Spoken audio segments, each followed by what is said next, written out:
ভাইয়ের আমার বামাঝিরা, তোমরা যে বলছো নবী যেটা করেছেন ওটাই মানব, নবী যেটা করেছেন, নবী যেটা করেননি ওটা করা যাবে না, নবী যেটা করেছেন ওটাই করব, নবীর হাদিসের উপর আমল করব। তাহলে বাবাজি ও সোনার যুবকেরা, বাবাজিরা, আমি অনুরোধ করব, আওলাদের রাসূল বলে যাচ্ছি, বাবা আল্লাহর নবী প্রথম দিন তারাবি মসজিদুন নববীতে তারাবি পড়ালেন। পড়ানোর পর দ্বিতীয় দিন মানুষের আবার যখন নবী পড়াতে গেলেন, মানুষের সংখ্যা, সাহাবীর সংখ্যা বেড়ে গেল। তৃতীয় দিন নবী যখন আবার গেলেন, সাহাবীর সংখ্যা বেড়ে গেল। চতুর্থ দিন সাহাবীরা আরো সাহাবী এন্ড হয়েছেন, জামাতে নামাজ আদায় হবে, আল্লাহর নবী আর বের হলেন না।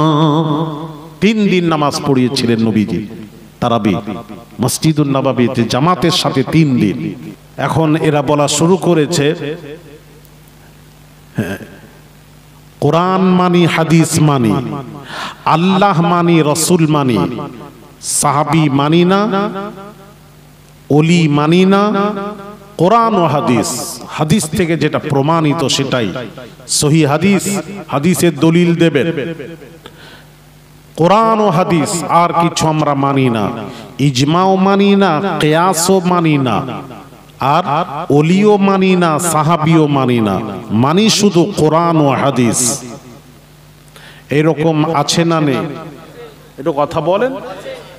তোমাদের এলাকা কেমন জানি না, একটু বলো না, কিছু থাকলে বলবে, কিছু প্রশ্ন থাকলে বলেন না, আমি উত্তর দেব, চেষ্টা করব।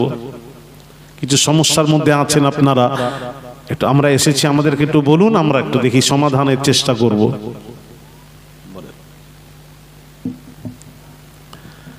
ভাইরা আমার, বাবাজিরা, মা বোনেরা, ভালো করে শুনবেন।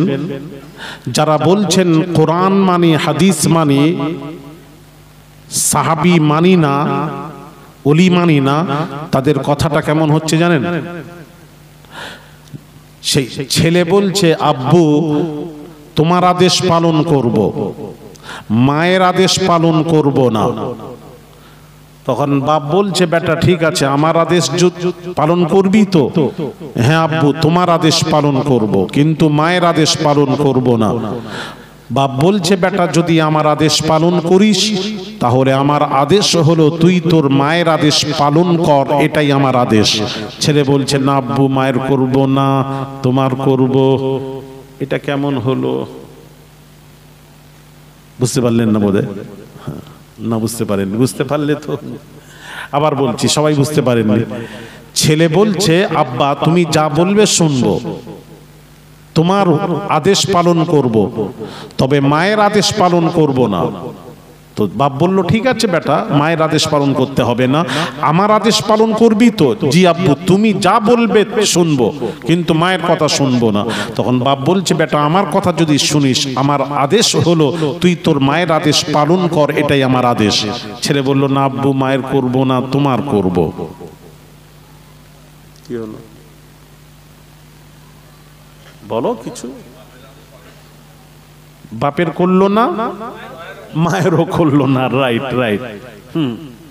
যারা বলছেন এবার বুঝতে পেরেছেন, বুঝতে পারলে বুঝতে সুবিধা হবে। আমি তো গতকাল থেকে অসুস্থ, প্রচন্ড জ্বর। আমার নিজের মেদিনীপুর মাদ্রাসা মাদানী আহমদিয়া তাজবিদুল কোরআনের জলসা হলো, খুব কষ্টকাল থেকে আমি জ্বর অবস্থায় আমি আলোচনা করেছি, আপনাদের কাছে এই অবস্থায় এসেছি। তারপরও বাবাজি 2-4 কথা বলবো, যেহেতু এসেছি 2-4 কথা বলবো। ভাইরা, মা বোনেরা, বোঝার চেষ্টা করুন। যারা বলছেন কোরআন মানি, হাদিস মানি, আল্লাহ মানি, রসুল মানি, সাহাবী মানি না, তো সাহাবী মানি না যারা বলছেন, তাদের কথায় ফিরে আসি। আসুন, কোরআন মানে হাদিস মানে, আর হাদিস যদি মানো তাহলে একটু আসুন হাদিস শরীফ কি আছে একটু আমরা জায়জা নিয়ে নিই। দয়ান নবীর পাক জাবানের পাক কথা নবী বলেন, সাতাফতারিকু উম্মাতিন আলা 73 মিল্লাতান কুল্লুহুম ফিন নারি ইল্লা মিল্লাতান ওয়াহিদা। আল্লাহর নবী বলছেন, আল্লাহ রাসূল বলছেন আমার উম্মতের মধ্যে ৭৩ দল হবে, ৭২ যাবে জাহান্নামে, এক দল যাবে জান্নাতে। সাহাবীরা আরজ করলেন ক্বালু মান হিয়া ইয়া রাসূলুল্লাহ সাল্লাল্লাহু আলাইহি ওয়াসাল্লাম, ইয়া রাসূলুল্লাহ কোন দলটি জান্নাতে যাবে জানতে ইচ্ছুক। দয়ার নবীর পাক জবানের পাক কথা নবী উত্তর দিচ্ছেন, সহিহ হাদিস, তিরমিজির হাদিস, মা আনা আলাইহি ওয়া আসহাবি, রাওয়াহু তিরমিজি। হাদিসের সনদ সহিহ। নবীজি বলছেন যে আমাকে মানার মতো মানল, শুধু আমাকে নয়, ওয়া আসহাবি, হাদিসের ইবারত শুনুন, ওয়া আসহাবি, আমাকে মানল এবং আমার সাহাবীদেরকে মানার মতো মানল। সাহাবী কারা? যারা ঈমান অবস্থায় রাসূলকে দেখেছেন, রাসূলের হাতে হাত দিয়ে কলমা পড়েছেন, ঈমান এনেছেন, ঈমান অবস্থায় ইন্তেকাল করেছেন, ইনারা হলেন সাহাবী। তাহলে নবী বলছেন যে আমাকে মানল, আমার সাহাবীদেরকে মানার মতো মেনে নিল, এই দলটির নাম হলো নাজিয়া, নাজাত প্রাপ্ত দল। এই দলটির নাম হলো আহলুস সুন্নাহ ওয়াল জামাআত। এই দলটি যাবে আল্লাহর জান্নাতে। তাহলে এই হাদিস দ্বারা কি বুঝলেন? নবী বলছেন আমাকে যদি মানো, আমাকে শুধু মানলে হবে না, আমাকেও মানতে হবে, ওয়া আসহাবি, আমার সাহাবীদেরকেও মানতে হবে। আর আপনারা কি বলছেন? কোরআন মানি, হাদিস মানি, আল্লাহ মানি, রাসূল মানি, কিন্তু উমারের 20 রাকাত তারাবি মানছি না, 8 রাকাত তারাবি। আচ্ছা কেমন মানলেন গো? কেমন মানলেন? বলছেন রাসূল ক রাকাত পড়েছেন, তারাবি দেখাও। উমার কি করেছেন আমরা দেখব না, দেখব না, দেখব না। ওই যে বলছে না কোরআন হাদিস, অন্য কিছু দেখব না। ও আচ্ছা আচ্ছা, থাকলে কথা বলবেন, অসুবিধা নেই। ভাইয়ের আমার, বাবাজিরা, কোরআন মানি, হাদিস মানি, আল্লাহ মানি, রাসূল মানি। তো রাসূল যদি মানে, রাসূল বলছেন আমাকে মান, আমার সাহাবীকেও মান, এটা তো নবীর কথা। নবী বলছেন আমাকে মানলে, আমি বলছি তো আমাকে মান, আমার সাহাবীদেরকেও মানার মতো মেনে নে। আর এরা বলছে না উমারের 20 রাকাত তারাবি মানবো না। তাহলে সাহাবী এরা মানলো? একটু জোরে বলুন। ওই রকম হয়ে গেল, আব্বু তোমার আদেশ পালন করব, মায়ের আদেশ পালন করব না। তখন বাপ বলছে বেটা আমার আদেশ যদি পালন করিস, আমার আদেশ হলো তুই তোর মায়ের আদেশ পালন কর, এটাই আমার আদেশ। না আব্বু মায়ের করব না, তোমার করব। নবী বলছেন এই আমাকে যদি মানিস, আমার আদেশ হলো আমার সাহাবীদেরকে মান। এরা বলছেন না উমারের 20 রাকাত মানবো না, মানবো না, মানো। কি হলো বোঝান, আমাকে বোঝান। নাম্বার 2, রাসূল পাক সাল্লাল্লাহু আলাইহি ওয়াসাল্লাম সাহাবী সম্পর্কে কি বলেছেন একটু শোনো ছেলেরা, মাথায় ঢোকাও, আমার ওয়াজ মাথায় রাখলে কোথাও মার খাবে না ইনশাআল্লাহ। নবীজির পাক জবানের পাক কথা, আসহাবী কান নুজুম ফাবিআইহিম ইক্তাদাইতুম ইহতাদাইতুম। আমার প্রত্যেক সাহাবীরা নক্ষত্রের ন্যায়। যে কোনো সাহাবীর মতপথ যদি তোমরা গ্রহণ করে নাও, তাহলে তোমরা গুমরাহ থেকে বেঁচে যাবে, গুমরাহ থেকে বেঁচে যাবে, গুমরাহ থেকে বেঁচে যাবে। তাহলে বোঝা গেল ভাইরা আমার, বাবাজিরা, প্রত্যেক সাহাবীরা নক্ষত্রের ন্যায়।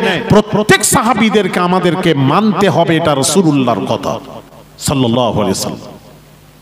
আচ্ছা আসুন আরেকটু বোঝাই, পরিষ্কার করি।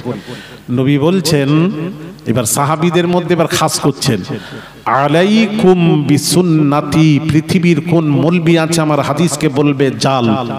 একটু রেকর্ডিং করো বাবাজি, ভিডিও নয়, রেকর্ডিং করুন হাদিসটা, একটু রেকর্ডিং করুন। হ্যাঁ, বার্তা পৌঁছে দিন, অসুবিধা নেই। হাদিসটা শুনুন, ইবারত পড়ছি। আলাইকুম বিসুন্নতি ওয়া সুন্নাতিল খুলাফাইর রাশিদিন আল মাহদিয়িন, তামাসসাকু বিহা ওয়া আযযু আলাইহা বিন নওয়াজিজি ওয়া ইয়্যাকুম।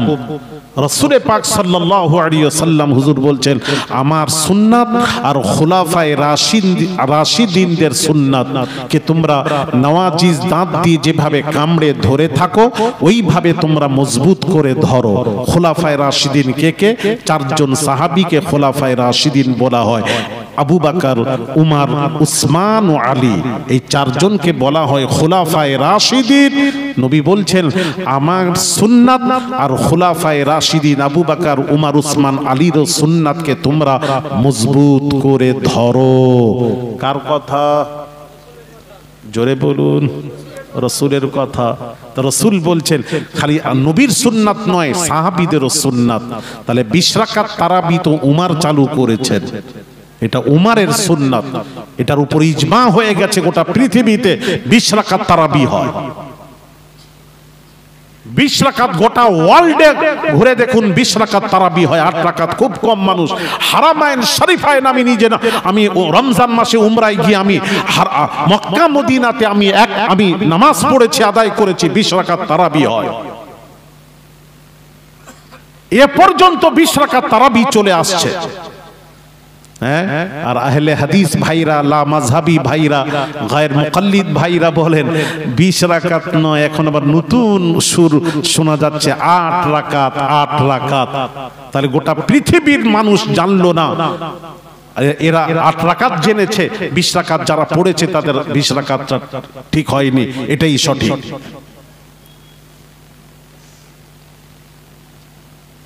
আস্তাগফিরুল্লাহল আযীম, লা হাওলা ওয়ালা কুওয়া। কোথায় পৌঁছে দিচ্ছে আমাদেরকে? ভাইরা আমার, মাঝিরা, তোমরা যে বলছো নবী যেটা করেছেন ওটাই মানব, নবী যেটা করেছেন, নবী যেটা করেননি ওটা করা যাবে না, নবী যেটা করেছেন ওটাই করব, নবীর হাদিসের উপর আমল করব। তাহলে বাবাজি ও সোনার যুবকেরা, বাবাজিরা, আমি অনুরোধ করব, আওলাদে রাসূল বলে যাচ্ছি, বাবা আল্লাহর নবী প্রথম দিন তারাবি মসজিদুন নববীতে তারাবি পড়ালেন। পড়ানোর পর দ্বিতীয় দিন মানুষেরা আবার যখন নবী পড়াতে গেলেন, মানুষের সংখ্যা, সাহাবীর সংখ্যা বেড়ে গেল। তৃতীয় দিন নবী যখন আবার গেলেন, সাহাবীর সংখ্যা বেড়ে গেল। চতুর্থ দিন সাহাবীরা আরো সাহাবী এন্ড হয়েছেন, জামাতে নামাজ আদায় হবে। আল্লাহর নবী আর বের হলেন না। 3 দিন নামাজ পড়িয়েছিলেন নবীজি তারাবি মসজিদুন নববীতে জামাতের সাথে। 3 দিন, 3 দিনের বেশি যদি কেউ নবীজি মুসালসাল পুরো মাস রমজান তারাবি পড়িয়েছেন, এই রকম প্রমাণ থাকলে আপনারা যদি দিতে পারেন, আপনাদের দলে আমরা চলে যাব ইনশাআল্লাহ। না হলে তওবা করে আমাদের দলে আসতে হবে যদি দেখাতে না পারে। রাসূল যখন 30 দিন জামাতের সাথে নামাজ যদি না পড়েন, তাহলে আপনি পড়ছেন কেন? 8 রাকাত তারাবি কোথা থেকে পেলেন? রাসূল পড়েছেন পুরো রমজান মাস। চ্যালেঞ্জ থাকলো পৃথিবীর কোন মৌলবি প্রমাণ করিয়ে দেয়। যদি রাসূলের অনুসরণ করেন তাহলে 3 দিনের বেশি আর জামাতের সাথে নামাজ পড়তে পারবেন না। তাই 8 রাকাতই পড়ুন, তাই মেনে নিলাম কিছুক্ষণ। তাই যদি পড়েন তবে 3 দিন জামাতের সাথে পড়বে। 3 দিনে বেশি কোন হাদিস শরীফে একটা যায়ীফ হাদিস দেখিয়ে দিতে পারেন, একটা যায়ীফ হাদিস দেখাতে পারেন, আমি আলী আসগর রেকর্ডিং করুন। আমি আমার কথার উপর অটল থাকি, আলহামদুলিল্লাহ। আমি পুরো ভারতবর্ষ, বাংলাদেশে আমি আমার কথার উপর অটল থাকি। 30 দিন পড়িয়েছেন জামাতের সহিত, এই রকম প্রমাণ করিয়ে দেবেন। পড়াননি, 3 দিন পড়িয়েছেন, তারপর আর জাননি। কেন জাননি? উম্মাতের উপর এটা আমাদের দিকে লক্ষ্য করে, আমাদের উপর এটা ফরজ না হয়ে যায়, যার জন্য আমাদের দিকে লক্ষ্য করে নবী 3 দিন পড়ালেন আর পড়ালেন না।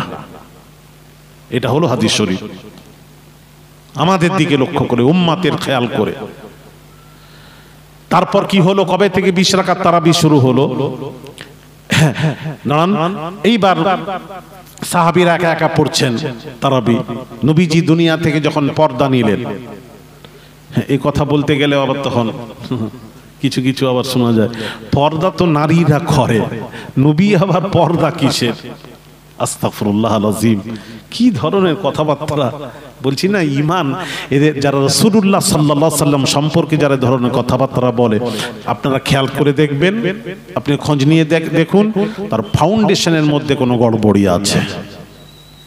কথা ঠিক বলছি না ভুল বলছি বলে দেখবেন, খবর নিয়ে দেখেন। হ্যাঁ, ওদিকে আর যাচ্ছি না, আমি যেটা আলোচনা করছি সেটা আগে শেষ করি। হ্যাঁ, রাসূল পাক সাল্লাল্লাহু আলাইহি ওয়াসাল্লাম যখন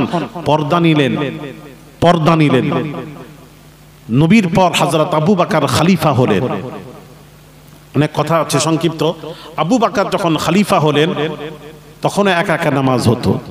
আবু বকর ইন্তেকাল করার পর হযরত আমিরুল মুমিনিন খলিফাতুল মুসলিমিন ওমর ফারুক রাদিয়াল্লাহু তাআলা আনহু যখন খলিফা হলেন, তখন দেখছেন উমর এসে দেখলেন মানুষেরা একা একা নামাজ পড়ছে, কেউ পড়ে না, সুস্তি ভাব এসে গেছে মানুষের মধ্যে। তখন উমর চিন্তা করলেন, এইভাবে যদি এই অবস্থা হয়ে যায়, হায় হায় হায়, যার দ্বারা ইসলাম পরিপূর্ণ হলো। উমর বলছেন যে আমি দেখলাম, আমি যদি জামাতে নামাজ শুরু না করাই তাহলে মানুষ তার আর নামাজ ছেড়ে দেবে, নামাজের পাবন্দি থাকবে না।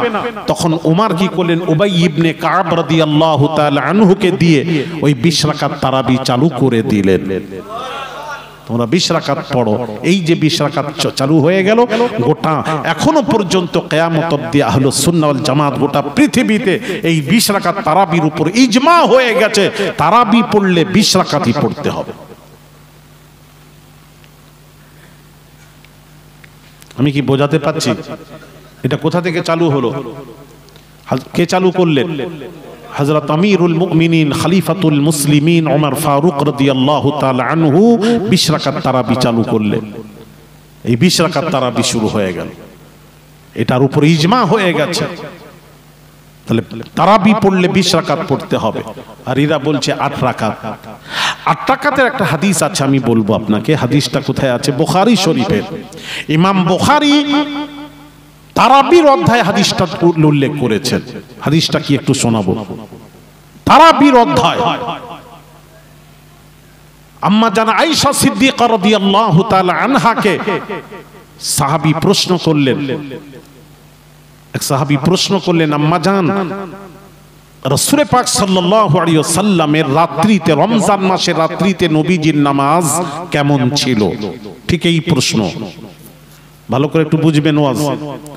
রাসূল পাক সাল্লাল্লাহু আলাইহি ওয়াসাল্লাম রমজান মাসের কিয়ামুল লাইল কেমন ছিল? কিয়াম মানে দাঁড়ানো, লাইল মানে রাত্রি, রাত্রিতে দাঁড়িয়ে নামাজ কেমন ছিল? নবীজির রমজান মাসের নামাজ কেমন ছিল? ঠিক এই ভাষা। প্রশ্নকারী এটা বলেননি রমজান মাসে নবী তারাবির নামাজ ক রাকাত পড়তেন অথবা তাহাজ্জুদ ক রাকাত পড়তেন। তাহাজ্জুদের উল্লেখ ছিল না, তারাবিরও উল্লেখ ছিল না। আমি ভালো করে বোঝাচ্ছি আপনাদের মাথায়, জেহেনে ঢুকিয়ে নিন, ওয়াজ ভালো লাগবে আপনাদের ইনশাআল্লাহ। তারাবিরও প্রশ্ন ছিল না, তাহাজ্জুদেরও প্রশ্ন ছিল না, খালি রমজান মাসের রাত্রিতে নবীজির নামাজ কেমন ছিল, ঠিক এই প্রশ্ন। আর যাকে প্রশ্ন করেছেন আম্মা জান আয়েশা, এ তো আমাদের মত নয়। হায় হায় হায়, যিনি হচ্ছেন লাখো নারীদের মধ্যে সবচেয়ে বেশি হাদিস রিওয়ায়াত করেছেন আম্মা জান আয়েশা সিদ্দিকা রাদিয়াল্লাহু তাআলা আনহা, লাখো লাখো হাদিসের হাফেজা ছিলেন। জোরে বলেন, এত জ্ঞানী ছিলেন আম্মা জান আয়েশা। রাসূল সম্পর্কে যা জানতেন কেউ জানতো না আম্মা জানের মতো।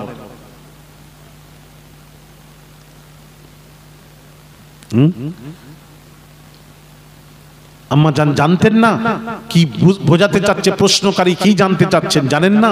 শুনেন বাবাজি, ইমরাউল কায়েস নামে একজন কবি ছিলেন। ইমরাউল কায়েস আমরা পড়াশোনা করেছি, খুব বড় কবি ছিলেন। ইমরাউল কায়েসকে তার শত্রুপক্ষ তাকে মেরে ফেলবে, হত্যা করবে, ধরেছে দুশমনার শত্রুরা ধরেছে, এবার মেরে ফেলবে। ইমরাউল কায়েস চিন্তা করলো এরা তো আমাকে আর ছাড়বে না, মেরে ফেলবে। তখন ইমরাউল কায়েস বলল, তাকে জিজ্ঞেস করা হলো তোমার কিছু কথা আছে?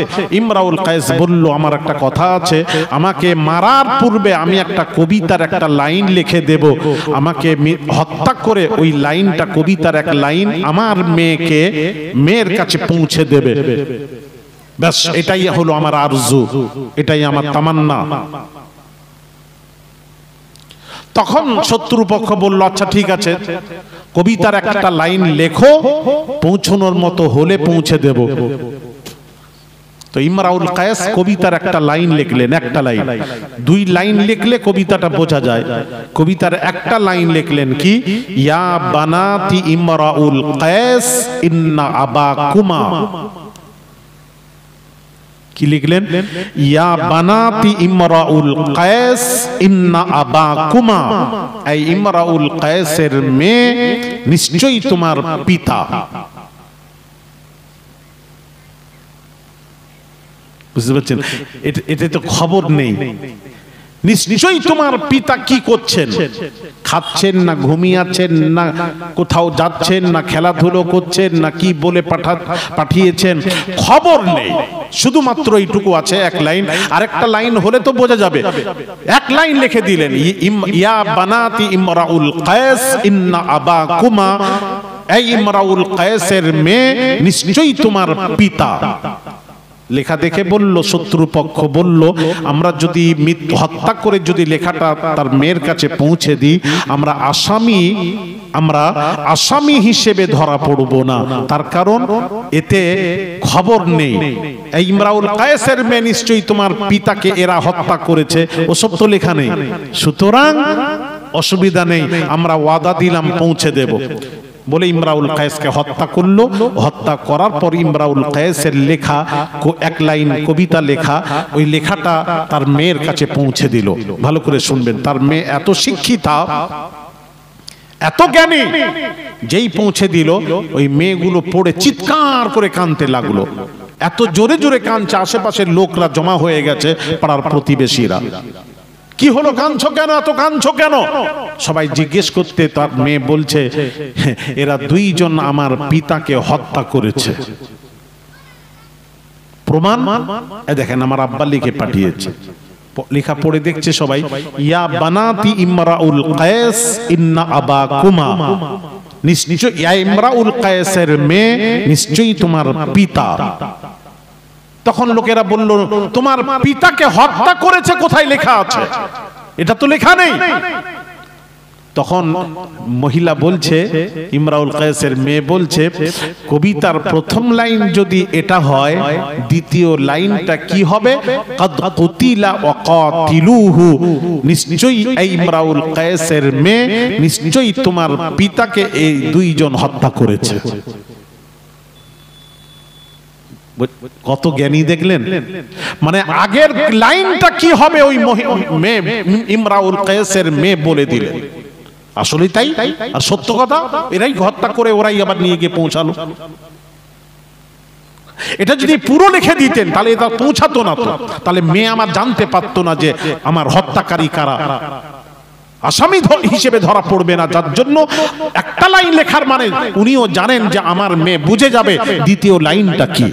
তাহলে ইমরাউল কায়েসের মেয়ে যদি এত শিক্ষিতা হয়, যদি দ্বিতীয় লাইনটা কি হয় যদি বুঝে নেয়। আর আম্মা জান আয়েশাকে যখন প্রশ্ন করা হলো, আম্মা জান, রাসূল পাক সাল্লাল্লাহু আলাইহি ওয়াসাল্লাম রমজান মাসের রাত্রিতে নবীজির নামাজ কেমন ছিল? আর আম্মা জান ওই প্রশ্নকারীর প্রশ্ন বুঝতে পারেননি। আমার কথা, আমার ওয়াজ বুঝতে পারছেন না। আমার ওয়াজ জ্ঞানী গুণী না হলে বোঝা মুশকিল। বাংলাদেশে ওয়াজ করে মজা লাগে, আরে মোলামা থাকে তো।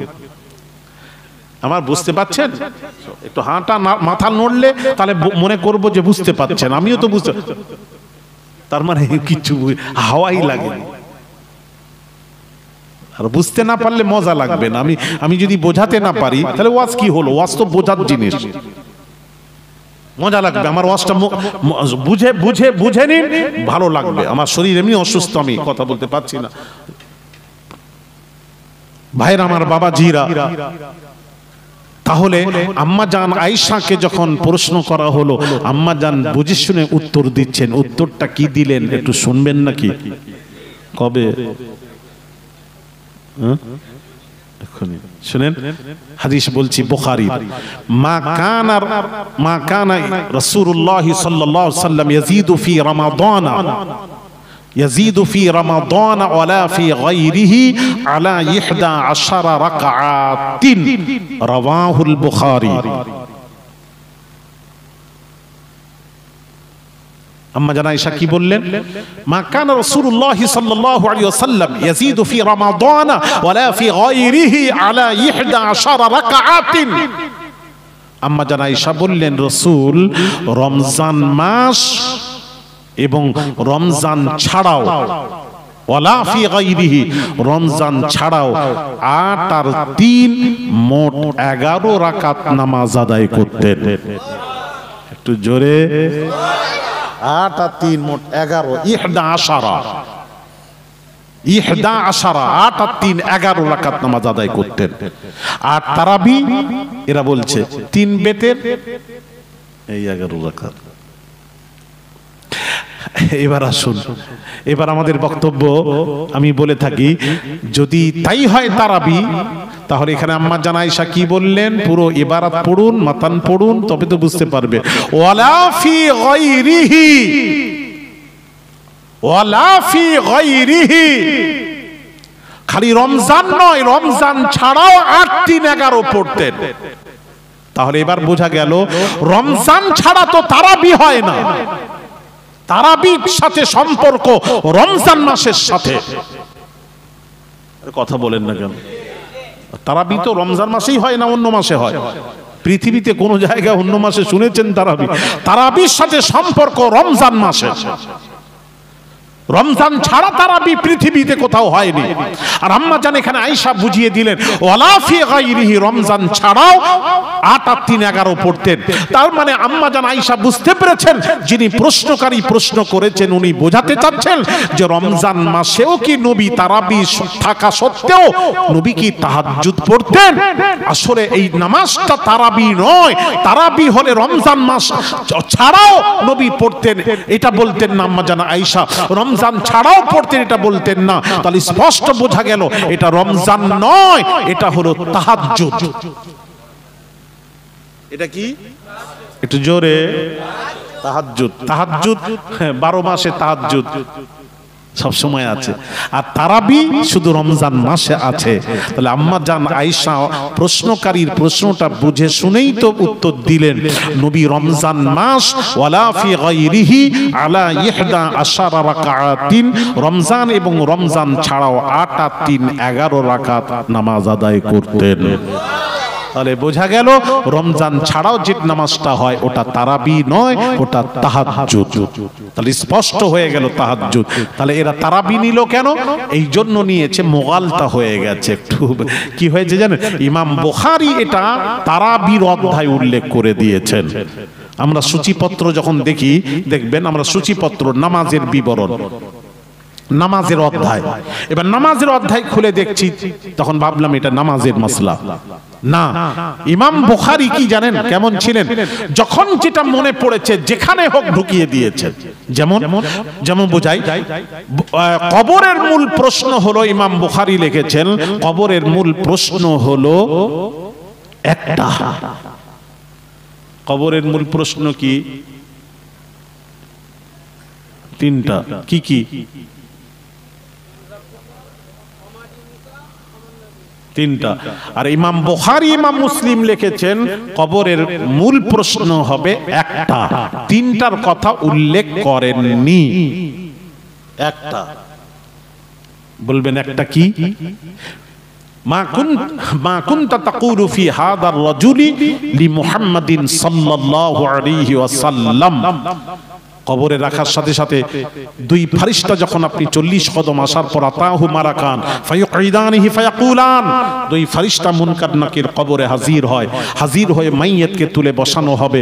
বসানোর পর আমার আপনার নবী, দয়ার নবী রাহমাতুল লিল আলামিনকে কবরে দেখানো হবে। দেখিয়ে বলা হবে মুহাম্মদুর রাসূলুল্লাহ সম্পর্কে তো ধ্যান ধারণা আকীদা কি ছিল বল। এটাই হলো কবরের মূল প্রশ্ন। যে রাসূল চিনে নিল সে আল্লাহ চিনে নিল, যে রাসূল চিনে নিল সে দ্বীন চিনে নিল। যে রাসূল চিনল না আল্লাহও চিনল না, দ্বীনও চিনল না। এই জন্য ইমাম বুখারী ইমাম মুসলিম, বুখারী মুসলিমে দেখেন লেখা আছে একটাই প্রশ্ন, কোথায় আছে? এই প্রশ্নটা কোথায় আছে? عن أنس بن مالك رضي الله تعالى عنه قال قال رسول الله صلى الله عليه وسلم إن العبد إذا أضي في قبره وتولى عنه أصحابه إنه لا يسمع قرع نعالهم أتاه ملكان فيقعدانه فيقولان ما كنت تقول في هذا الرجل لمحمد صلى الله عليه وسلم فأما المؤمن وأشهد أنه عبد الله ورسوله فيقال له انظر إلى مقعدك من النار قد أبدلك الله به مقعدا من الجنة فيراهما جميعا واما المنافق والكافر فيقال له ما كنت تقول في هذا الرجل لا ادري لا ادري لا ادري كنت اقول ما يقول الناس رواه البخاري كتاب الجنائز ما جاء في عذاب القبر سبحان الله বললেন না এটা কিতাবুল জানাইজের মধ্যে এই হাদিসটা উল্লেখ করেছেন ইমাম বুখারী। আবার এই হাদিসটাই আবার কিতাবুল ওযুতে আবার ওযুর অধ্যায় আবার এটা বয়ান করে দিয়েছে। ওযুর মধ্যে এটা আসবে কেন? কবরের সওয়াল জবাব ওযুর অধ্যায়, ওটা থাকবে খালি ওযুর বিবরণ থাকবে। কিন্তু ইমাম বুখারীর রুঝান হলো যেখানে যেটা মন গেছে সেখানে তুলে দিয়েছেন, ওটাই বোঝাতে চাচ্ছি। আগে এটা বুঝে নিন, তারপর ইমাম বুখারী এটাকে আবার তুলেছেন কিতাবুল ইতিসাম বিল কিতাব ওয়া সুন্নাহর মধ্যে আবার এই হাদিসটি রিওয়ায়াত করেছেন। আবার এই হাদিসটি কিতাবুল জুমার মধ্যে হাদিসটি রিওয়ায়াত করেছে। বিভিন্ন জায়গায় জুমার মধ্যে এই হাদিসটা আসবে কেন? জুমার মধ্যে জুমার বিবরণ আসবে সেখানে। আমি বোঝাতে চাচ্ছি ইমাম বুখারী যেখানে যেমন মন গেছে তুলে দিয়েছেন, আর ইমাম মুসলিম হাদিস মানে বর্ণনা করেছেন সুন্দর, মানে সাজিয়েছেন ইমাম মুসলিমের ইমাম বুখারীর চেয়ে অনেক ভালো এই দিক দিয়ে সাজানোটা। ইমাম মুসলিম এই হাদিসটা তাহাজ্জুদের অধ্যায় উল্লেখ করেছেন। তাহাজ্জুদের নামাজ তাহাজ্জুদের অধ্যায় থাকবে, তারাবির অধ্যায় কেন আসবে? ইমাম বুখারী ওনাকে কে কি বলবে লিখে দিয়েছেন। আর এটা ইমাম বুখারী তারাবির অধ্যায় উল্লেখ করার কারণে মৌলবীদের মাথা কাজ করলো না।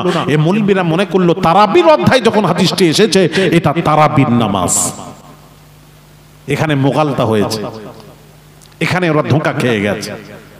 আমি কি বোঝাতে পাচ্ছি আপনাদেরকে? দাও ভাইরা আমার, বাবাজিরা, তো কথা হলো তারাবির নামাজ যেটা বোঝাতে চাচ্ছি, তারাবির নামাজ হলো 20 রাকাত। এবার যদি বলেন রাকাতের সংখ্যা, এবার বোঝা গেল, সবকিছু বুঝলাম। এবার আসুন তারাবির রাসূল পাক সাল্লাল্লাহু আলাইহি সাল্লাম ক রাকাত নামাজ আদায় করেছেন? ক রাকাত? আপনি বলবেন 8 রাকাত। একটু বাবাজি জিকির করুন লা ইলাহা, ঠান্ডা হয়ে গেছে।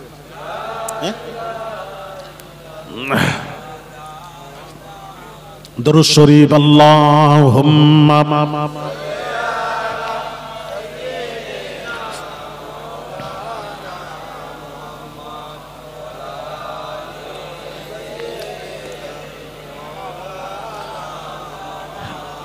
এবার আসুন, এবার বলবেন রাসূল 8 রাকাত পড়েছেন, 3 দিন পড়েছেন, ঠিক আছে মানলাম, কিন্তু 8 রাকাত পড়েছেন, 20 রাকাত পড়েননি, এটা বলবেন তো?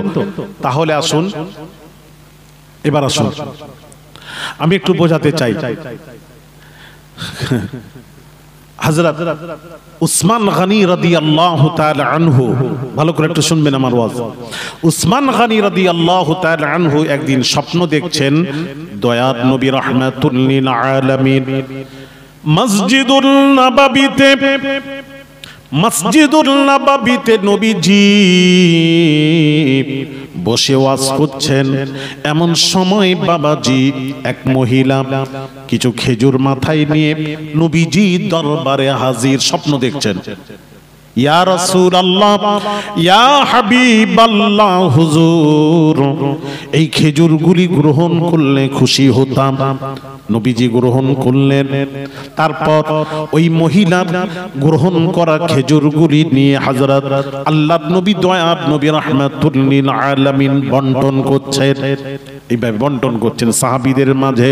কাউকে একটা দিচ্ছেন, কাউকে দুটো দিচ্ছেন, কাউকে তিনটা দিচ্ছেন, এইভাবে নবীজি বন্টন করছেন। ভাইরা আমার, বাবাজিরা, উসমান গনির পালা যখন এলো, দয়ার নবী রাহমাতুল লিল আলামিন স্বপ্নে উসমান গনিকে একটা খেজুর দিয়েছেন। উসমান গনি মনে মনে করছেন, হায় রে, নবীজি ওখানে দুইটি খেজুর দিলেন, আমাকে একটা আমি চাইবো, রাসূল আমাকে, হে রাসূল আমাকে আরেকটা দিন, কিন্তু বেয়াদবির ভয়ে চাইলাম না, বেয়াদবি হবে। ভাইরা আমার, বাবাজিরা, সাহাবীরা কত আদব করতেন, বেয়াদবির ভয় করতেন। বাবাজি, আল্লাহর নবী, দয়ার নবী রাহমাতুল লিল আলামিন মক্কা থেকে মদিনার হিজরত করলেন।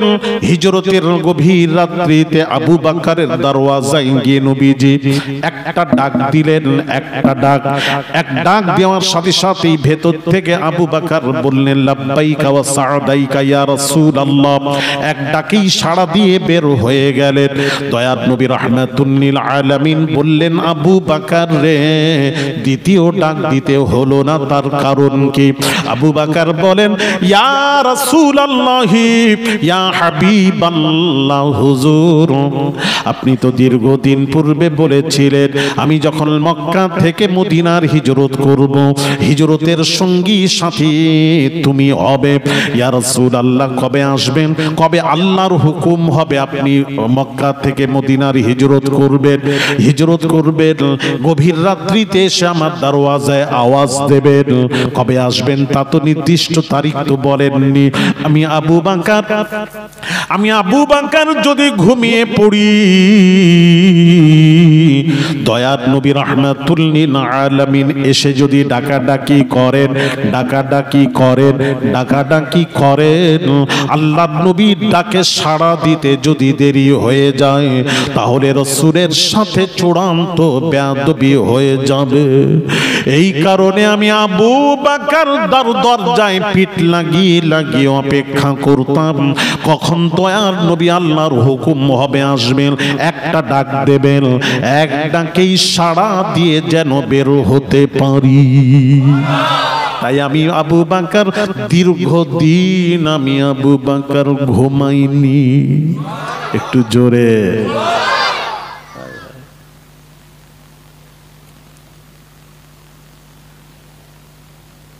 ভাইরা আমার, বাবাজিরা, ইমামে আজম আবু হানিফা রাহমাতুল্লাহ আলাইহি এশার উযু করতেন। এশার উযুতে 40 বছর ফজরের নামাজ আদায় করেছেন। 40 বছর ইমামে আজম আবু হানিফা ঘুমান না। একটু জোরে জোরে। আরে আবু বকর দীর্ঘদিন ধরে অপেক্ষা করছেন, কখন নবীগার গভীর রাত্রিতে আসবেন, আমি যদি ঘুমিয়ে পড়ি আর নবী ডাক দেবেন, আমি ডাকে সাড়া দিয়ে যদি বের হতে দেরি হয়ে যায়, রাসূলুল্লাহর সাথে বেয়াদবি হয়ে যাবে। ওই বেয়াদবিকে লক্ষ্য করে আবু বকর দরওয়াজায় পিঠ লাগিয়ে দাঁড়িয়ে ঘুমাতেন। বর্ণনাকারী বলেছেন ঘুমাতেন, চোখ বন্ধ দেখে বললেন ঘুমাতেন। আসলে দাঁড়িয়ে ঘুম হয় না, দাঁড়িয়ে নবীজির জন্য অপেক্ষা করতেন, যাতে নবীজি এসে কখন আসবেন, এসে যদি এক ডাক দেন, এক ডাকেই সাড়া দিয়ে যেন বের হতে পারি। জোরে বলুন সুবহান। সাহাবীরা আদবের কত খেয়াল করতেন, বেয়াদবি যেন না হয়, বেয়াদবি না হয়। ভাইরা আমার, বাবাজিরা, এই সোনার যুবকেরা, মা বোনেরা, হানজালা রাদিয়াল্লাহু তাআলা আনহু বামাজি আল্লাহর নবীর জালিলুল কদ সাহাবী, উহুদের যুদ্ধের সময় বিয়ে করেছেন বাসর রাত্রি। ওই রাত্রিটা কেমন রাত্রি আপনারা তো জানেন, বাবা যারা বিয়ে করেছেন, বাসর রাত্রিতে বিবির কাছে আছেন, মেলামেশায় লিপ্ত। এমন সময় নবীজি যখন যুদ্ধের জন্য ডাক দিলেন, সাহাবীর নবীর ডাক, সাহাবী সাহাবীর কানে যখন পৌঁছালো, আল্লাহর কসম যুবকেরা, ও খাজুরটি পশ্চিম পাড়ার এলাকাবাসী মা বোনেরা, যাই কানে পড়লো সাথে সাথেই বিবি থেকে পৃথক হয়ে গেলেন। হানজালা পৃথক হয়ে বিবিকে বলছেন, বিবি গো আমি আর দেরি করলাম না, রাসূল ডেকেছেন আমি চললাম। বিবি বলেন, হ্যাঁ নিশ্চয়ই যাবেন, আমি বাধা দেব না, তবে একটা কথা বলতে চাই, আপনি তো নাপাক অবস্থায় আছেন, আপনি নাপাক অবস্থায় আছেন, ফরজ গোসলটা করে নিন, করে নিন, করে নিন। হযরত হানজালা নবীর সাহাবী উত্তরে বলেছিলেন, বিবি গো আমি ফরজ গোসল করতে গিয়ে রাসূলুল্লাহ সাল্লাল্লাহু আলাইহি ওয়াসাল্লামের দরবারে পৌঁছতে যদি দেরি হয়ে যায়, নবীজির সাথে বেয়াদবি হয়ে যাবে, বেয়াদবি হয়ে যাবে, যার জন্য বিবি গো আমি চললাম, আবার দেখা হবে, যদি দেখা না হয় কিয়ামতের দিন তোমার সাথে দেখা হবে।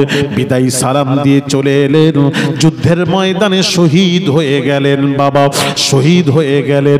আল্লাহ পাক বললেন, নবীর পক্ষে থেকে শহীদ হলে তার মর্যাদা বেড়ে যায়, তার মর্যাদা বেড়ে যায়। আল্লাহ পাক বললেন, ওরে ফারিস্তারে, ফারিস্তারে, ওরে ফারিস্তারে, যাও আমার হানজালাকে তোমরা চাঁদি তক্তার উপর শুইয়ে রেখে আকাশে নিয়ে গিয়ে, সে তো ফরজ গোসল করেনি, তাকে তোমরা রহমতের পানি দিয়ে ফরজ গোসল করো। আর একটু জোরে হবে না, জিকির লা ইলাহা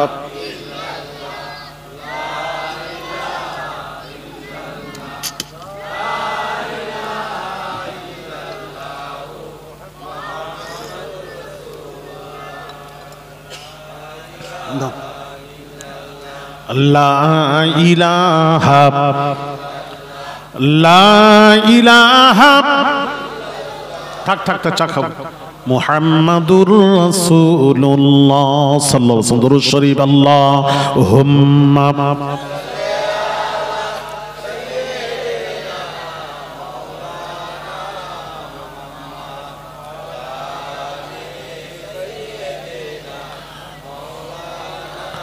তাহলে সাহাবীরা কত আদব করতেন বাবা, সাহাবীরা কত আদব করতেন দেখলেন। আরে বেয়াদবি না হয় তার কারণ বাবাজি, 1000 ছেলেরা বাবাজিরা পশ্চিম পাড়া, ও বাবাজিরা আল্লাহ বলেন আমি দুইটি জিনিস সহ্য করতে পারি না, দুইটি জিনিস আমি বরদাস্ত করি না। কয়টি? দুইটি। নাম্বার 1 হলো শিরক, আমি সহ্য করব না। ইন্না শিরকা লা যুলমুন আযীম, আমার সাথে কাউকে যদি তোরা শরীক করিস তাহলে মুশরিক হবি, মুশরিক হবি, এটার মাপ নেই, এটার মাপ নেই। আর আরেকটা কি? আল্লাহ, দ্বিতীয়টা কি? আল্লাহ বলেন আমার নবীর সাথে বেয়াদবি আমি আল্লাহ সহ্য করব না, নবীর সাথে বেয়াদবি সহ্য করব না। আর আজকাল মৌলবীরা বলে নবী ছিলেন রাখাল বাগাল, নবীরা সব ইয়েতিম, রাখাল বাগাল, বকরি চড়াতেন। হ্যাঁ, কেমন কেমন কথাবার্তা রাসূলুল্লাহর শানে। ভাইরা আমার, বাবা জিরা, আল্লাহ নবীর শানে বাবা বেয়াদবি করবেন না, বেয়াদবি মোটেই করবেন না। অনুরোধ করব, হাতে ধরে বলি, আজকাল রাসূলুল্লাহ সম্পর্কে কি কি বলছে শুনুন, কি কি বলছে শুনুন। আলেমরা বলছেন আল্লাহ নবীর 15 দিন ওহি বন্ধ হয়ে গেল বাবা। আল্লাহ নবী যখন ওহি বন্ধ হয়ে গেল, নবীজি এক বড় বক্তা বলছেন, এক বড় ওয়াজিন বলছেন, ইউটিউব খুলুন, উনি বলছেন ওহি যখন বন্ধ হয়ে গেল, নবী তখন মনে দুঃখে পাহাড়ে চেপে গেছেন, এই জীবন আমি আর রাখবো না। পাহাড়ে উঠে গেছেন আত্মহত্যা করার জন্য। জোরে জোরে বলুন। এখন দুটো দল হয়ে গেছে, সুবহানাল্লাহ, নাউজুবিল্লাহ। ফয়সালা কে করবে? এই পাশ থেকে সুবহানাল্লাহ, এই পাশ থেকে নাউজুবিল্লাহ। যারা বুঝেছে নাউজুবিল্লাহ, আর যাদের মন হাড়ির ভেতরে তারা সুবহানাল্লাহ। এই হাড়ি মানে তাবাররুক হচ্ছে তো, দেখলে তাবারুক যেখানে আমরা সেখানে, জোরে বলে হাসি নয়, সব তাবারুকের শ্রদ্ধা অধিকাংশ, সব বলবো না, অধিকাংশ।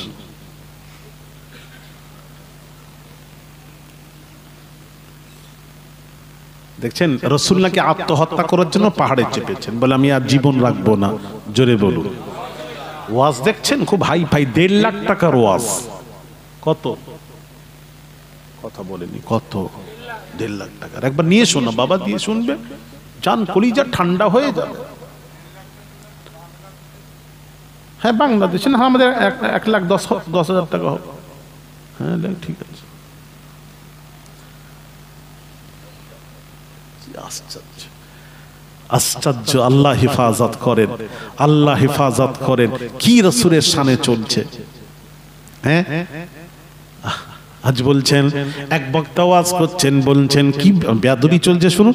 এক বক্তা ওয়াজ করে বলেন, আল্লাহর নবীর নামাজে ভুলে গেছিলেন। নবীরও ভুল হয়, আমাদেরও ভুল হয়, নবী আমরা সমান। নবীর নামাজ কাজা হয়েছে, হাদিস শরীফে এসেছে নবীর নামাজ কাজা হয়েছে, আমাদেরও নামাজ কাজা হয়, নবী আমরা সমান। কোথা থেকে নিয়ে কোথায় জড়িয়ে দিয়ে বলল। আপনাকে এই অধিকার, এই অথরিটি কে দিয়েছে? আপনি বলেছেন ঠিক আছে নবীর নামাজ কাজা হয়েছে, ওটা বলুন। আপনি কি বললেন? নবীর কাজা হয়েছে, আমাদেরও কাজা, তাহলে আমাদেরও কাজা হয়, নবীরও কাজা হয়েছে, নবী আমরা সমান। এই সমান বলার সাথে সাথে আপনি বেঈমান হয়েছেন, কাফের। তাই তো না, বলেন না বাবা, কথা বলো না। এই কথা বলার সাথে সাথে আপনি বেঈমান হলেন। সমান বলছেন কেন? আপনি আপনার সাথে জোড়ালেন কেন নবীকে? আপনি শুধু বলেন নবীর নামাজ কাজা হয়েছে, হাদিসে যেটা পেয়েছেন ওটাই বলুন। কিন্তু আপনি কি বললেন? আমাদেরও কাজা হয়, নবীরও কাজা। তাহলে নবীর কাজা আমাদের কাজাকে এক করে আপনি কি সমান করে দিলেন? আস্তাগফিরুল্লাহল আযীম। আপনি জানেন না নবী হলেন শরীয়ত। নবী উম্মতের কোন ব্যাপারে একবার হ্যাঁ বলে দিয়েছেন, হালাল হয়ে গেছে। উম্মতের কোন ব্যাপারে না বলেছেন, হারাম হয়ে গেছে। নবী তো শরীয়ত।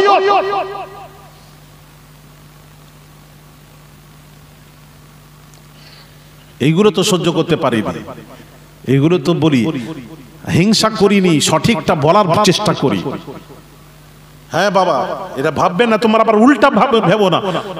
হুজুর সহ্য করতে পারেন, জুনেদ ভাই সহ্য করতে পারে, সহ্য নয়। আমার নবীর বিরুদ্ধে কথা বলো কি করে? তোমরা আমাকে সমান করলে কি করে? আমাদের উপর 5 ওয়াক্ত নামাজ ফরজ, নবীর উপর 6 ওয়াক্ত নামাজ ফরজ ছিল। জোরে বলুন, নবী আমাদের মতন কোথায়? বলুন আমাদের মতো কোথায়?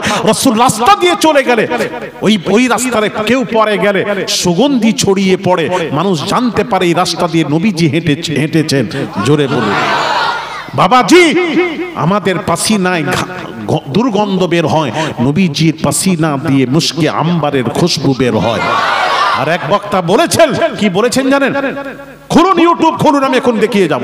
এগুলি সহ্য কি করে হয়? এগুলি মানুষকে আমরা যদি না বলি আপনারা বুঝবেন কি করে কোনটা সঠিক কোনটা বেঠিক? এক বক্তা বলছেন, রাসূল পাক সাল্লাল্লাহু আলাইহি ওয়াসাল্লামের কাছে নূরি মুজাসসাম জিবরিল আমিন যতবার এসেছেন, যতবার এসে বলেছেন, ইয়া রাসূলুল্লাহ মিসওয়াক করুন, বেশি বেশি মিসওয়াক করুন, তার কারণ আপনার মুখ থেকে দুর্গন্ধ বের হয়। ঠিক এই ভাষা যেটা বলছি নোট করুন, নবীজির মুখ থেকে নাকি দুর্গন্ধ বের হয়। এই ওয়াজ মেনে নেবেন তো? কারা কারা মানবে হাত তোলো। তোলেন না বাবা, তোলেন, হাত তোলেন। কি রে বাবা, কারা কারা মানবেন না হাত তুলুন। আমি দুটো হাত তুলেছি, আপনাদের একটা তো। কিসের হাত তুললেন? এই ওয়াজ মানবো? এদের পেছনে নামাজ পড়বেন, এদের ইক্তেদা করবেন, এদেরকে দাওয়াত করে নিয়ে আসবেন তো? সবাই বলছেন না কেন? বলুন না বাবা।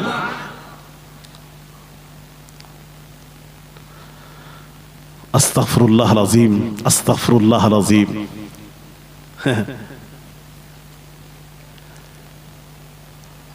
আব্দুল মুত্তালিব আমিনাকে ডেকে বলেন, বৌমা আমিনা।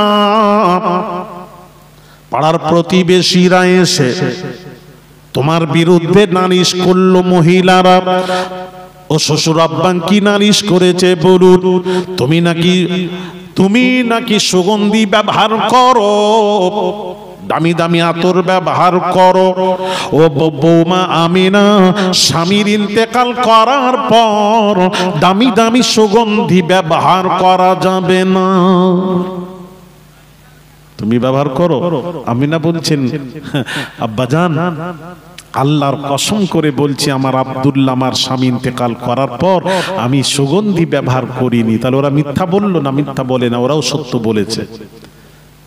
আমিনা বলছেন, ও শ্বশুর আব্বা শুনুন শুনুন, যেদিন থেকে আমার গর্বে আল্লাহর হাবিব দয়ার নবী, নবীদেরও নবী রাসূলদেরও রাসূল মুহাম্মাদুর রাসূলুল্লাহ, মুহাম্মদ হলো আল্লাহর রাসূল, যেদিন থেকে আমার গর্বে এসেছে সেই দিন থেকে আমার শরীর থেকে মুশকে আম্বারের খুশবু বের হয়। জোরে জোরে বলুন। সেই দিন থেকে আমার শরীর থেকে মুশকে আম্বারের খুশবু বের হয়। মুহাম্মদ আসার কারণে, গর্বে আসার কারণে আমি কোনো আতর ব্যবহার করিনি। তাহলে যে মুহাম্মদ সাল্লাল্লাহু আলাইহি সাল্লাম গর্বে আসার পর আমিনার শরীর থেকে খুশবু বের হয়, আর সেই নবীজির মুখে দুর্গন্ধ। কথা বলেন না সবাই, একটু বলো না বাবা, একটু দুজন বলবে আর বললেন না, তাহলে আপনি কি সমর্থন করলেন কেন? সবাই তো বলবেন বাবা, এটা বিশ্বাস করা যায় তো? হ্যাঁ, হাদিস শরীফ খুলুন, খুলুন না, খুলুন দেখাই। নবীজি পেশাব করেছেন এক পাত্রে, আম্মা জান রেখে দিয়েছেন ঘরের এক কোণে। দাসী উম্মে আইমান বলে এক দাসী ছিল, সে কি করলো জানেন? পেশাবটা আস্তে করে নাকের কাছে, পিপাসা লেগেছে, নাকের কাছে রাখলো, মুশকে আম্বারের খুশবু বের হচ্ছিল, খেয়ে ফেললেন, পান করে নিলেন। আম্মা জান আয়েশা সকালে খালি পাত্র দেখে বললেন, রাসূলের পেশাব ছিল জানো? দাসী উম্মে আইমান ভয়ে কাঁপছেন, পেশাব জানতাম না, পেশাব তো জানতাম না, আমি তো পানি মনে করে নাকের কাছে রাখলাম, খুশবু বের হচ্ছিল, পানি মনে করে পান করে নিয়েছি। এখন নবীজি বেজার হয়ে গেলে, অসন্তুষ্ট হলে আমি দাসী উম্মে আইমান ধ্বংস বরবাদ হয়ে যাব। ভয়ে থরথর করে কাঁপছেন। নবীজি জানতে পেরে দাসী উম্মে আইমানকে ডেকে বলেন, দাসী উম্মে আইমান তুমি আমার পেশাব পান করেছো, তোমার পেটের বিমার কখনো হবে না। একটু জোরে বলা যাবে না? এই দাসী উম্মে আইমানের বর্ণনাকারী লিখেছেন, 7 পিঢ়ি পর্যন্ত যত সন্তান হতো, প্রত্যেক সন্তানের শরীর থেকে মুশকে আম্বারের খুশবু বের হতো। ওরা বুঝতে পারতো এটা দাসী উম্মে আইমানের বংশের সন্তান যাচ্ছে। আর সেই নবীর মুখে দুর্গন্ধ। কত পড়াশোনা, কোন স্কুলে কোন মাদ্রাসায় পড়েছিল এরা বলুন? এদের শিক্ষকটা কে? বলছে না, জয়সা রু ওয়াইসা ফারিস্তা। ওরা যেমন ওদের শিক্ষকও তেমন। ছাত্র দেখলে শিক্ষক বোঝা যায়। আস্তাগফিরুল্লাহ আল আযীম। আপনারা জানেন, হ্যাঁ ছেলেরা শোনো, আমার নবীজির হাদিস কটা বলবো তোমাদেরকে। নবীজির পাসিনা মুবারাকে খুশবু বের হতো বাবাজি, পাসিনা মুবারক। এক বিয়ে বাড়িতে বাবাজি রাসূল গেলেন, সাহাবীকে জিজ্ঞেস করছেন, গরীব সাহাবী, তোমার আতর আছে? জামাই আর মেয়েকে মাখানোর জন্য আতর আছে? গরীব সাহাবী বলছেন, ইয়া রাসূলুল্লাহ, আতরের তো অনেক দাম, গরিব মানুষ আতর ব্যবহার করতে পারতো না, আমি কোথায় আতর কিনবো, পয়সা কোথায়? নবীজি বলেন, একটা শিশি নিয়ে এসো। নবীজি পাসিনা মুবারক এইভাবে নিয়ে শিশিতে দিয়ে বললেন, তোমার মেয়ে এবং জামাইকে মাখিয়ে দেবে। যখন মাখিয়ে দিল, আল্লাহর কসম, যারা আসছে মানুষ এসে বলে, কোন আতর, পৃথিবীর কোন আতর এই রকম সুগন্ধি আমরা জীবনে শুকিনি। तेरे जन्नत में ऐसी खुशबू नहीं, तेरे जन्नत में ऐसी खुशबू नहीं, जो खुशबू नबी के पसीने में है। जोरे जोरे बोलो। বাবা রাসূলের পাসিনা মোবারকে যে সুগন্ধি ছিল, পৃথিবীর কোনো আতরে সেই সুগন্ধি ছিল না। আর সেই নবীর মুখ থেকে দুর্গন্ধ, এত বড় বেয়াদবি চলছে বাবা। আর ওদের কথা শুনবো আমরা, ওদের দলে কুরুপে যাবেন না কি? আস্তাগফিরুল্লাহ, আল্লাহ হেফাজত করে। ওদেরকে মানবে না, এইসব ইউটিউব দেখে ঈমান নষ্ট করবে না। ভাইয়ার আমার বাবা জিরারে, উসমান গনি রাদিয়াল্লাহু তাআলা আনহু কে যখন নবীজি একটা খেজুর দিলেন, উসমান গনি মনে মনে করছেন, আহারে নবী ওখানে দুটো দিলেন, তিনটা দিচ্ছেন, আমাকে একটা, আমি নবীর কাছে চাইব। আবার চিন্তা করলেন নবী স্বইচ্ছায় দিয়েছেন, তারপর নবীর কাছে চাওয়াটাও বেয়াদবি, বেয়াদবি, ওই বেয়াদবির ভয়ে চাইলেন না। বলছিলাম মনে আছে, ঘুম ভেঙে গেল, মসজিদুন নববীতে আযান হলো, ঘুম ভেঙে গেল। এটা স্বপ্ন ছিল। ঘুম ভেঙে দেখলাম মসজিদুন নববীতে নামাজ পড়তে এসে দেখি দ্বিতীয় খলিফা আমিরুল মুমিনিন খলিফাতুল মুসলিমিন ওমর ফারুক রাদিয়াল্লাহু তাআলা আনহু, দ্বিতীয় খলিফা ওয়াজ করছেন। এমন সময়ে ওমরের মজলিসে উসমান গনি বললেন, আমি বসে পড়লাম। এমন সময় কিছুক্ষণ পর দেখলাম এক মহিলা মাথায় একটা ঝুড়িতে কিছু খেজুর নিয়ে এলেন। যখন কাছে এসেছেন চিনতে পারলাম সেই মহিলা যে নবীজির কাছে খেজুর নিয়ে গেছিল। আমি স্বপ্নে দেখেছিলাম সেই মহিলা এসে বলছে, এই আমিরুল মুমিনিন, এটা আমার কাছের খেজুর, গ্রহণ করলে খুশি হতাম। হযরত উমর নিয়ে নিলেন, গ্রহণ করলেন। গ্রহণ করার পর ওই মহিলার দেওয়া খেজুরগুলি উপস্থিত সাহাবীদের মাঝে আমিরুল মুমিনিন খলিফাতুল মুসলিমিন ওমর ফারুক রাদিয়াল্লাহু তাআলা আনহু বন্টন করছেন। কাউকে একটা, কাউকে দুটো, কাউকে তিনটা, এইভাবে বন্টন করছেন। কে কে কে বন্টন করছেন? উমর। এটা বাস্তব, এটা বাস্তব। পূর্বেরটা ছিল স্বপ্ন, স্বপ্ন, এটা বাস্তব। সকলকে দেওয়ার পর ওয়াজ বুঝে আসছে বাবা? এটা কথা বলেন না, বুঝতে পারছেন? হ্যাঁ, খুব ভালো করে মনোযোগ সেইখানে টানছি, আবার ছেলেরা মজা লাগবে। এইবার উসমান গনি মনে মনে করছেন, হায়রে উসমান গনিকে উমর একটা দিয়েছেন খেজুর। কটা? আরো জোরে, কটা? একটা। উসমান গনি তখন বলছেন, এইবার বলছেন, মনে মনে বলছেন যে আমি নবী তো আমাকে একটা খেজুর দিয়েছিলেন, নবীর কাছে চাইবো, বেয়াদবির ভয়ে চাইলাম না।